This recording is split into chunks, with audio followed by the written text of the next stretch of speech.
Daniel अजीज साहब, आपको याद होगा सर, बेशुमार मौके ऐसे आए जब आप लोग भी हुकूमत के अंदर मौजूद थे, अपोजिशन की एक बड़ी तहरीक चल रही थी, एक वाकया हुआ, एक सानेहा हुआ, तमाम यकजुबान हुए, एक पेज पे हुए, हुकूमत आगे बढ़ी, अपोजिशन ने हाथ मिलाया और हम एक समत को गामजन हुए।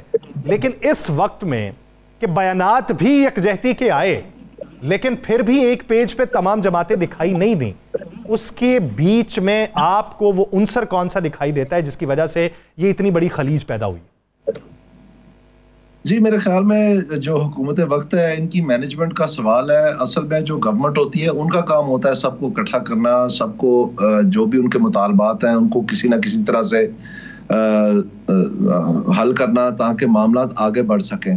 तो मेरे ख्याल में हुकूमत जो है वो तो बस इल्ज़ामात दर इल्ज़ामात लगाने पे रही है और कोई इस तरह की उन्होंने बात आगे नहीं बढ़ाई। जबकि मेरे ख्याल में अपोजिशन तो खुद भी तैयार थी आने के लिए, बल्कि उनके एक नुमाइंदे आ भी गए। कह तो ये रहे हैं कि चीफ मिनिस्टर की हैसियत में आया, लेकिन बात यह कि उन्होंने बाइकआउट तो नहीं किया। तो सर, आप क्या समझते हैं कि माजी में जो इत्तेहाद था तो उसमें किरदार किसका था? उस वक्त भी तो पाकिस्तान मुस्लिम लीग नून थी, या आप नवाज शरीफ साहब की कमी देखते हैं इस मंजरनामे में? जी, इसमें मेरा ख्याल में नवाज शरीफ साहब ने अच्छा नहीं किया, वहां नहीं आके, उनको आना चाहिए था और अपना किरदार अदा करना चाहिए था। मेरे ख्याल में वो भी थोड़ा सा आजकल अलूफ है, कुछ शायद को नाराजगियां हैं जो माजी में जो हालात बन गए हैं। लेकिन बहरहाल जब कौमी मफाद की बात आती है तो फिर ये सारी चीजें बाला ताक पे रखनी चाहिए और सामने आना चाहिए। आप मौलाना फजलुर रहमान साहब के उस शिकवे को किस हद तक बजा समझते हैं जो सियासी मंजरनामे से नवाज शरीफ साहब के आउट होने पे हैं? वो कहते हैं कि वो मंजरनामे में कहीं दिखाई नहीं दे रहे। हाँ, मेरे ख्याल में ये दुरुस्त बात है, क्योंकि जो हमें सुनने में आ रहा है पाकिस्तान में जगह जगह आग लगी हुई है और पता चल रहा है कि वो जो पुराने कुछ असासे हैं पाकिस्तान के तारीखी, उनकी देखभाल के लिए कोई कमेटी बना दी गई है जिनको जाके वो रंग रोगन करेंगे। वल्लाह आलम क्या सोच है ये। लेकिन बहरहाल थोड़ा सा तशवीश तो फिर होती है, क्यों नहीं होती? क्या वजह है कि छोटे भाई विफाक में, बेटी पंजाब में, लेकिन उनका अक्स दिखाई नहीं देता उनकी पॉलिसीज का? ये भला आलम मेरे ख्याल में ये सोचने की बात है। जब ये मुसीबत में पड़ते हैं तो फिर उनको याद कर लेते हैं और वैसे जो है काम चलाना चाहते हैं। मैं एक और तरफ बात करना चाहता हूँ, ये जो बलूचिस्तान और खैबर पख्तूनख्वा में हो रहा है वो तो जाहिर बात है एक ज़ेरे बहस भी है और उस मामले को अगली कमेटी की तरफ ले जाया जा रहा है। लेकिन मैं जो आपसे एक ताज़ा बात करना चाहता हूँ, जो नया जख्म दिया गया है वो ये है कि पंजाब हुकूमत जानबूझ के दीदा दानिस्ता जो हमारा काश्तकार है और तकरीबन 1.2 मिलियन टन जो है अभी, जबकि बाजार में जो नई फसल है वो आने वाली है, इन्होंने मार्केट में रिलीज किए हैं 2800 पे दिसंबर की 27 तारीख को बताया और अब 2900 कर दिया है। जबकि इनको पता है कि पिछले साल का रेट जो था वो 3900 रुपए इन्होंने खुद तय किया था और बार बार बताते रहे, जब तक आखिरी दिन उन्होंने आके कह दिया कि जी हमने नहीं खरीदनी।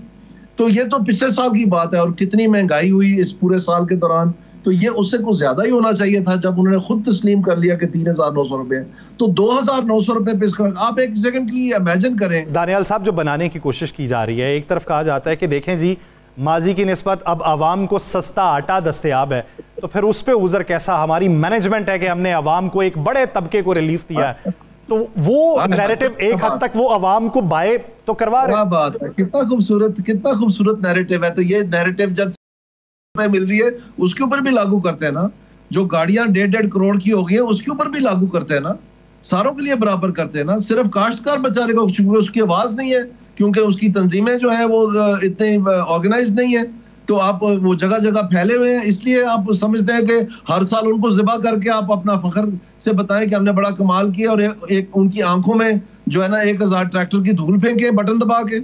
ये समझते हैं आप समझते हैं ये बेवकूफ है, इनको नहीं समझ आ रही इनके साथ क्या हो रहा है। इनको सब समझ है, आप सारों के साथ क्यों नहीं करते?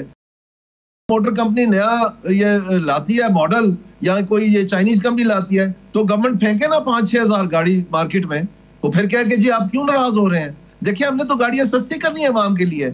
ये चीनी जो एक्सपोर्ट की है, जब इन्होंने मुसद्दिक मलिक को कमेटी से निकाल दिया, इनको उस वक्त पता था कि ये चीनी की कीमत जो है ये नहीं संभाली जानी, उसने खुद कहा था, उसको बरतरफ कर दिया और इसी हुकूमत ने।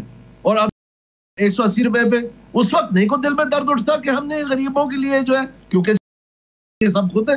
ये क्या तमाशा है?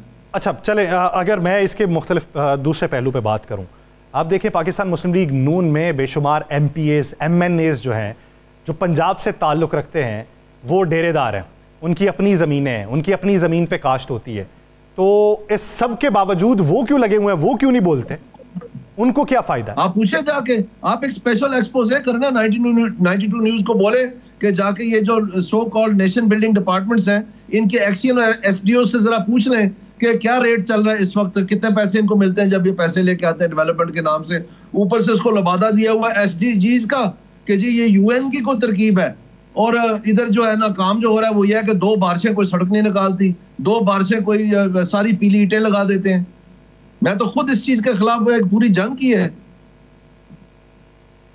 अच्छा दानियाल साहब, अगर देखें तो इस वक्त मौजूदा मंजरनामे में हुकूमत कहती है सिंगल डिजिट के ऊपर जो है वो महंगाई है। अब फ़ारूक सलीम साहब से बात हो रही थी, उन्होंने कहा जी कि इसका मतलब ये नहीं है कि महंगाई कम हो गई है, इसका मतलब ये है कि महंगाई बढ़ने की रफ्तार सुस्त हो गई है। तो ये जो एदाद शुमार हैं, इसका गोरखधंधा आम आवाम की समझ में नहीं आता। किसी को मुफ्त चीज़ें या सस्ते दामों चीज़ें दस्तयाब होंगी, बहुत सारे लोगों को नहीं दस्तयाब होती। तो इसका फंडा क्या है, हुकूमत किस तरीके से इसे तरतीब देती है? आप तो खुद उन दफातरों में रहे हैं जहां पे ये तमाम चीजें होती रहीं। जी बिल्कुल, और मैं आपको ये बताना चाहता हूं कि ये जो वक्ती तौर पे हुआ है, इसने सिर्फ एक काम किया है कि ये जो एक और तमाशा लगाया हुआ था पंजाब हुकूमत ने कि जी हमें प्राइस कंट्रोल के लिए मजिस्ट्रेट जो है लगाने और इसका महकमा बनाना है और हमने सख्त सजाएं देनी है सब कुछ। अब क्यों वो मनफी पे चले गया या ऑलमोस्ट 1.5 पे आ गया? कौन सी कारकर्दगी हुई है? वो महकमा तो बना ही नहीं। यानी ये इतने सादा हैं कि स्टेट बैंक ऑफ पाकिस्तान के कानून में लिखा हुआ है कि स्टेट बैंक का एक ही काम है कि महंगाई ना होने दे। तो स्टेट बैंक के पास कौन से डिप्टी कमिश्नर है, कौन से बाजार है, ये इतवार बाजार या ये छापे मारने के लिए लोग हैं? उनके पास तो पैसे छापने की ताकत है या शरह सूद की ताकत है। तो उसके जरिए से वो साल में 5-6 दफा मीटिंग करते हैं और शाया करते हैं कि हमने महंगाई कैसे कंट्रोल करनी है, और ये लोगों को बेवकूफ बनाने पे लगे हुए हैं कि जी हमने छापे मार के ये दूध वाले को पकड़ लाएंगे, बेचारे रेडी टमाटर वाले को पकड़ लाएंगे, लोगों को दिखाने के लिए कि जी हम बड़ा कमाल कर रहे हैं, जबकि पीछे से शरह सूद कम करके इनकी अपने जेबें गर्म हो रही होती है। असल बात तो ये। तो अब ये बताएं ना कि कितने ज्यादा छापे इन्होंने मारे हैं कि ये महंगाई बढ़ने की रफ्तार जो है ये 1.5% पे आ गई है। ये सब झूठ है। और ये मैं आपको बता दूं कि वही स्टेट बैंक अपने जो 27 जनवरी की मॉनेटरी पॉलिसी कमेटी मीटिंग के जो स्टेटमेंट दी है उसमें उन्होंने बताया कि ये 8% तक जून के 30 तारीख तक जा रही है, और अगर ये अभी 1.5% है तो इसका मतलब ये है कि इसने कम से कम ऑलमोस्ट 6 गुना बढ़ना है। यानी 600% महंगाई जून 30 तक स्टेट बैंक कह रही है कि बढ़नी है।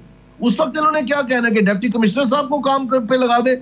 जब इन्होंने शरह सूद कम किया है, इनको पता था, ये तो शुक्र करें IMF ने इनको रोक लिया है, नहीं तो ये तो मुफ्त पैसे बांटने पे आदी हो गए थे।